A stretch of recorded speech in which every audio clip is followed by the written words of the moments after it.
Welcome to Uncommon Knowledge. I'm Peter Robinson. Our show today, How We Got to Be So Hated. Ever since the September 11th terrorist attacks, the question has been on everybody's mind. Why does the United States engender such hatred, especially in the Islamic world? Is it something we've done or something we are? In other words, is it our foreign policies that people hate, or is it our ideal of liberty itself that is difficult for some to accept? And how do we win over the hearts and minds of people who despise us? Joining us today, three guests. Robert Higgs is a senior fellow at the Independent Institute. Gore Vidal has been an author, essayist, playwright, and commentator on the American political scene for more than 5 decades. His latest book, Perpetual War for Perpetual Peace, How We Got to Be So Hated. Dinesh D'Souza is a fellow at the Hoover Institution. His latest book, What's So Great About America?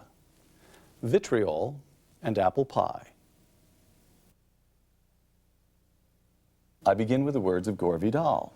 Quote, although we regularly stigmatize other societies as rogue states, we ourselves have become the largest rogue state of all. Close quote. If you want to know why the United States got to be hated, in other words, we got to be hated by behaving hatefully. Dinesh? Complete nonsense. The United States, first of all, is both hated and loved. You have to explain why it is a magnet for immigrants all over the world. Young people throughout the world are fascinated by the United States. So one has to account simultaneously for the appeal of America and for why some people, both abroad and in America, hate America. Robert? It's imperative to draw a distinction between hatred of America and hatred of government policy, particularly the U.S. government's policy abroad. Just because people take offense at the actions of the U.S. government somewhere in the world abroad does not mean those people hate Americans. What about this, we are the largest rogue state of all? Do you subscribe to that? Well, I think there's certainly more than grains of truth in that statement.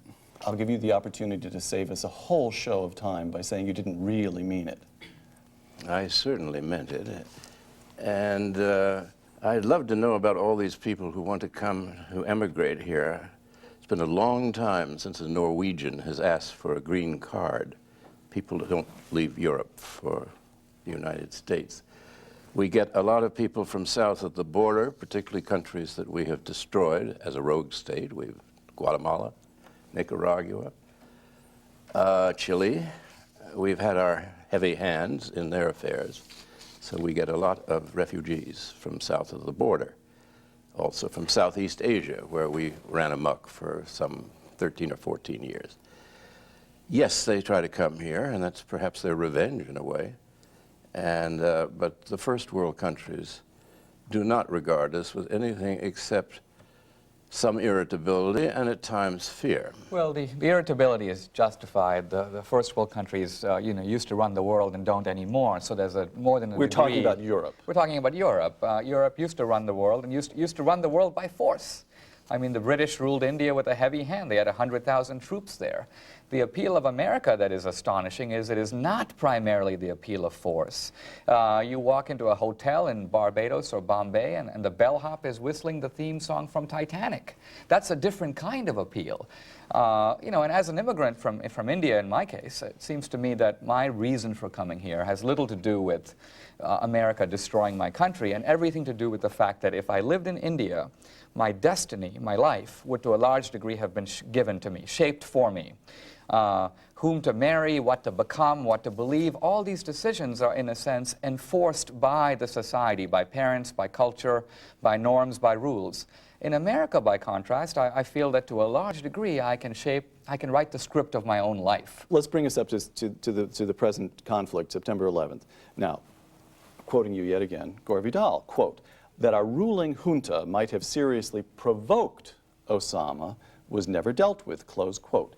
Did we provoke Osama bin Laden? The presence of United States troops in Saudi Arabia, Osama declares to be one of his chief grievances, along with the U.S. policy toward Palestine and the U.S. policy toward Iraq. So, yes, those actions have provoked him. Saudi Arabia has a population only slightly less than that of Iraq and a per capita GDP 4 times as big as that of Iraq. Shouldn't it be able to defend itself in the Mideast without our troops? Well, the Iraqi invasion of Kuwait resulted in the Saudi government and other governments asking the United States to intervene. The United States had strategic interests there, I don't deny it, but the United States also intervened to liberate the Kuwaiti people from tyranny. And so that, look, I wouldn't defend every American policy here, but the notion that 3,000 Americans deserve to die because the U.S. has troops in Saudi Arabia is ludicrous. Changing the question to say those people deserve to die. That's a completely different issue from cause and effect issues of whether U.S. foreign policy actions provoked some reactions on the part of others. Yeah, Well, the question... All right, but what about the notion that we're hated not because of what we do, but because of what we represent? On the one hand, you've got the notion that by various specific foreign policy initiatives, we perhaps unwittingly would be the charitable construction, provoked Osama bin Laden and other Islamic radicals, all right? Then you have the other answer to that, which is your answer, which I take to be your answer, which is it's not so much a question of specific policies as simply the American ideal is in itself a provocation to the Muslim world. Have I got that right? Explicate that a little bit. Islam used to be the greatest civilization in the world. Right. And the Islamic view stated in the Quran is that the idea of Islam should rule the whole world. This is part of the doctrine of Islam.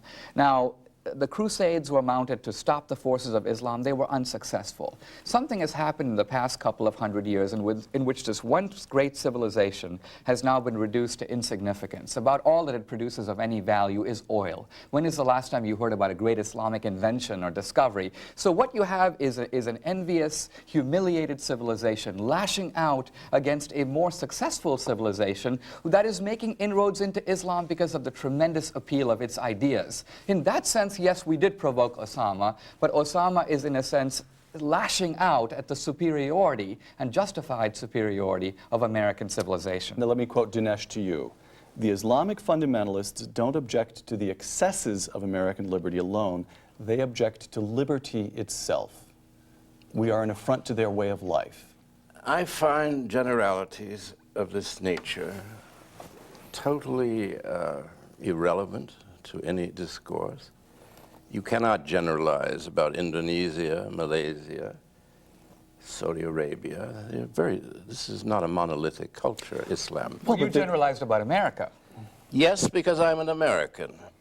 And my family has been here a long time and helped invent the country. All right. Yeah, but you do have a We even phenomenon. invented Oklahoma. Now, if you can't be more American than that. Well, but a great musical you just said you came can't out generalize of, about Indonesia. Why can you generalize about America? I'm not going to generalize. You are generalizing about this humiliated culture. One poll after another shows that once you get to the borders of the Muslim world, attitudes toward the United States become hostile. So to that extent, Indonesia, which is undoubtedly a quite different country from Egypt, which is different again from Iraq, to that extent, they do have something in common.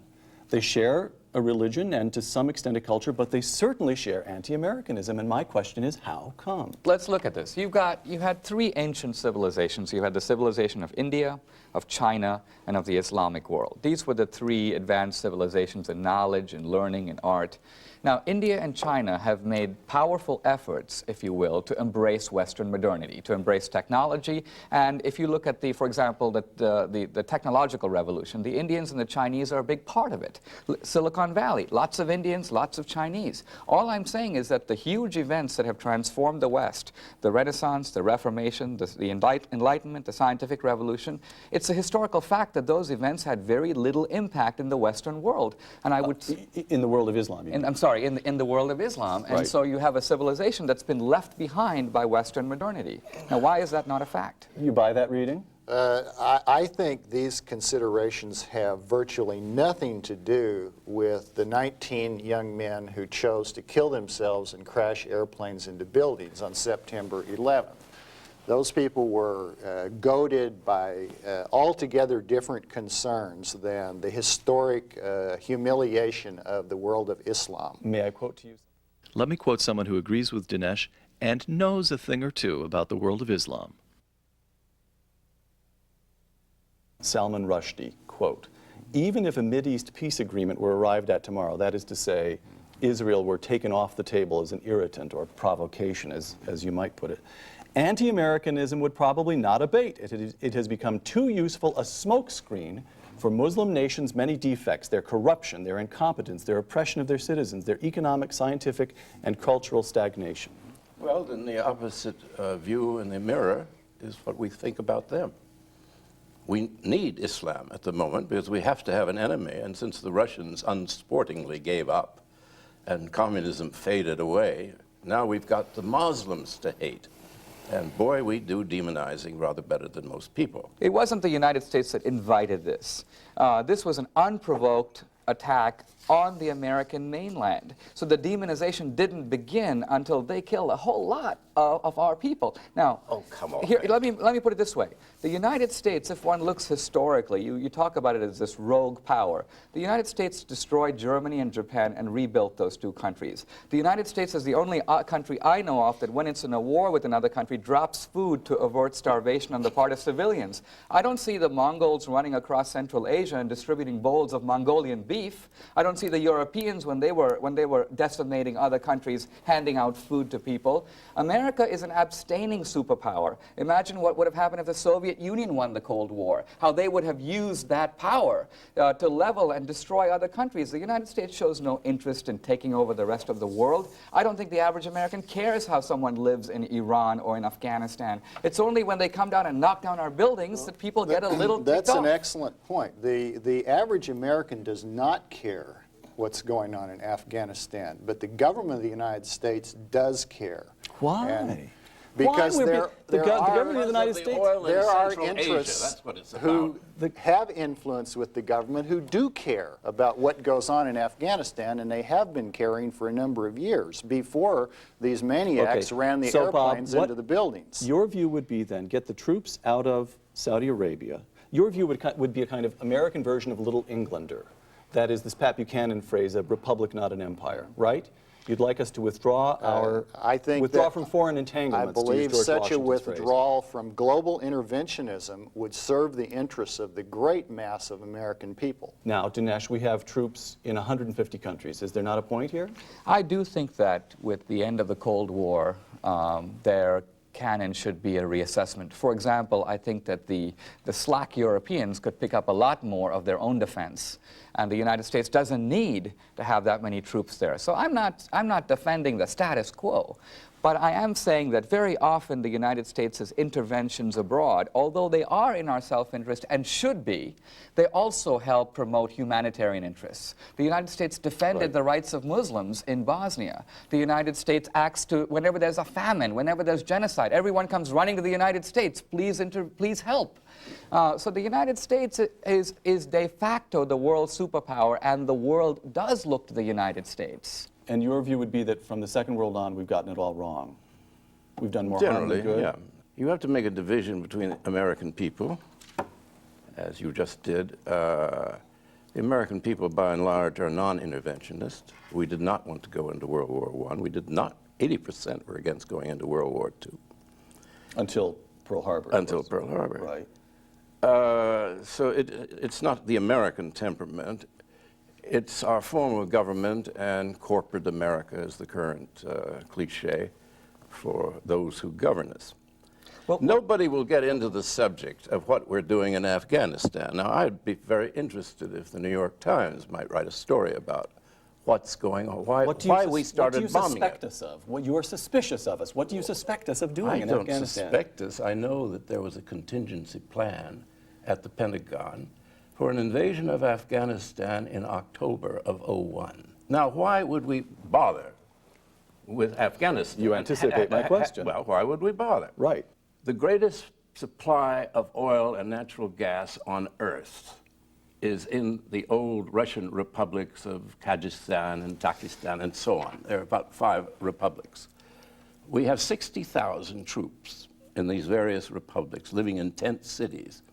We've used the Afghanistan adventure to get in there. We're after that oil and after that natural gas. I know that you don't think that there's ever a real reason for things other than just the desire to put the flag somewhere or spread our religion or our way of life. This is a reality. Look, everybody running the government is in the oil and gas business. Okay. Well, the question is Bushes and Cheney. Even if you're right, the question is it plausible? The Afghans and the Central Asians are often not able to tap these resources. If the United States wanted that oil, why not make a deal with the Afghans and the Central Asians? Look, we'll go get the oil for you. We'll give you 25% of the profits. We have to create a government that will do it for us, right. And the Taliban didn't work. They were our people. To use a phrase used by one of your friends when he hears something that sounds a little bit far-fetched, Bill Buckley, that sounds a little grassy knoll-y to me. But I've always found the people who most dislike conspiracy theories are conspirators. Oh, From the question of why we're hated to the question of what to do about it. Dinesh D'Souza's new book, which is entitled What's So Great About America? Proposition 1. Dinesh, I'm going to quote, you explain briefly what you mean, and then we'll ask for comment. Proposition 1 of 2. Quote, America's goal is to turn Muslim fundamentalists into classical liberals. Close quote. What do you mean by that? The idea of liberalism is the idea of consent. You can't force your religion on somebody else by beating it into them. Islam has ruled historically by the sword. That's how the Islamic Empire was established. Osama bin Laden has said confidently that that is a legitimate way of doing business in the Islamic world. I'm saying that our long-term goal is not just to root out the Al-Qaeda terrorists. We have to somehow convert the Islamic fundamentalists. We don't want them to stop them being Muslims, of course, but we want them to be Muslims in the liberal way. And by that I mean, look at the way Christianity has changed. In the time of the Crusades, Christians were very happy to shove their religion down somebody else's throat, to impose it by force. They thought they were doing the other people a favor. But Christianity has changed so that today, both in the Catholic and the Protestant world, there's a widespread understanding that you have to convince people, you have to appeal to freedom and to consent. And that's the missing idea. And we do this how? We do this how? Well, we have to do it through education. We have to do it in part by destroying hostile regimes that have become jihad factories, indoctrinating young people in these vicious ideas of totalitarianism. All right. In part, we have to work with friendly governments that are also doing the same thing. So it's a great, big, difficult project, but one that we have to address. That's right. Sounds reasonable? Absolutely unreasonable to me. I see nothing in the Constitution of the United States that authorizes the United States government to go out into the world and remake anybody's society, much less every one of them. This is a preposterous enterprise, even if it were feasible, and it's certainly not feasible. Well, was it a mistake to remake Germany after World War II? The way we did it was a mistake.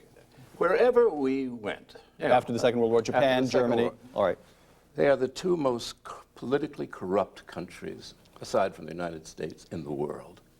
Japan and Germany. Helmut Kohl has been caught taking money for his party, and God knows what else he was doing. The Japanese system is totally bogged down in corruption, all due to constitutions that we gave them and ourselves as model. Henry James made a very good remark when we overwhelmed the Philippines and replaced Spanish rule with our rule and not allowed them to have their own country because we decided we'd keep the Philippines.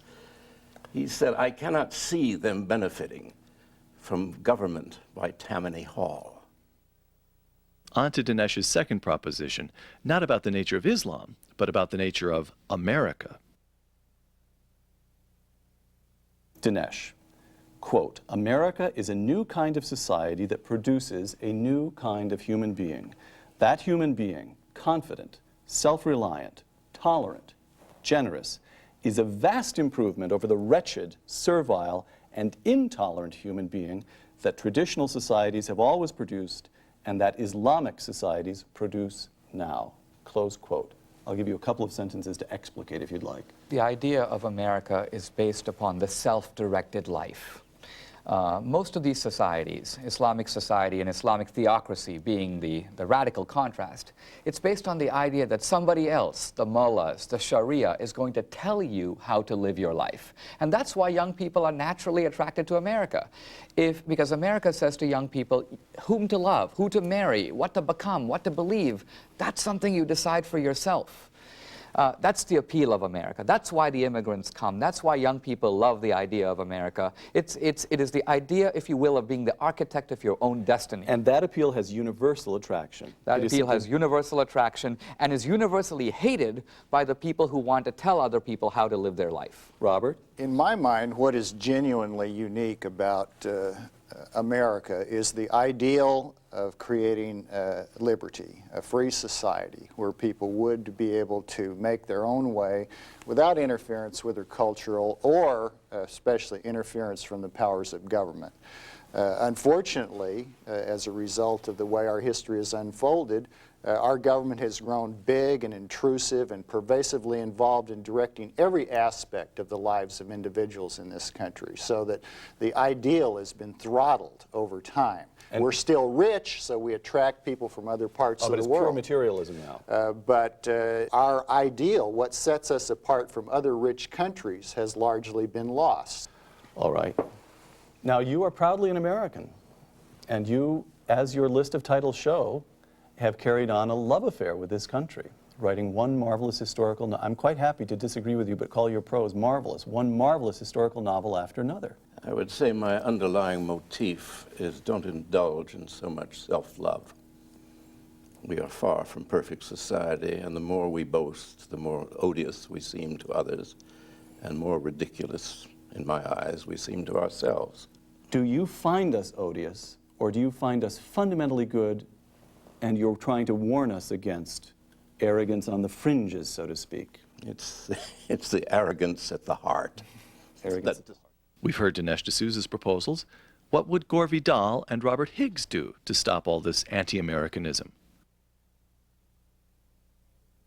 The title of your book, Perpetual War for Perpetual Peace, the subtitle, How We Got to Be So Hated.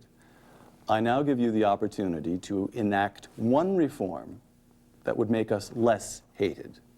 Cut the Pentagon budget by half. Robert, you would start by cutting military expenditure? Give us your reform. I would like to see a requirement, for example, that positioning United States military forces outside the United States require the approval of 99% of the members of Congress. Okay, Dinesh, what we have here are two very bright, literate, important, well-spoken people who are profoundly alienated from the United States as it now exists. What do you make of them? One reason they're alienated is that they are Americans, and by this I mean it is a peculiarity of America to generate within the country a kind of anti-Americanism that I don't see other countries generating. And I've asked myself why that is.